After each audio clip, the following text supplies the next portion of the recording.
Programming your Mazda 6 key fob for models from 2003 to 2024 is generally a straightforward DIY process. It involves synchronizing the fob's radio frequency, typically 314 MHz, with your car's body control module. No specialized tools are typically needed for this radio frequency communication.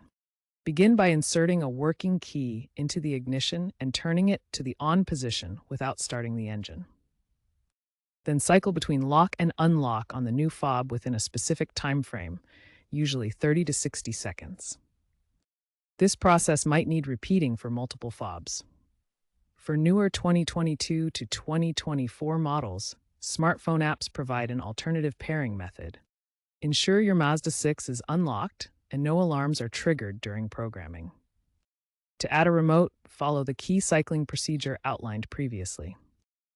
Erasing remotes is less common, but involves entering programming mode and deliberately skipping button presses on the fobs you want to remove. Always use genuine Mazda fobs or compatible aftermarket versions to avoid issues. Be sure to use the correct batteries, such as CR2032 batteries. The trend is shifting towards digital keys using NFC and Bluetooth for smartphone unlocking, as seen in the 2023 models. Future models may use biometric integration and OTA updates.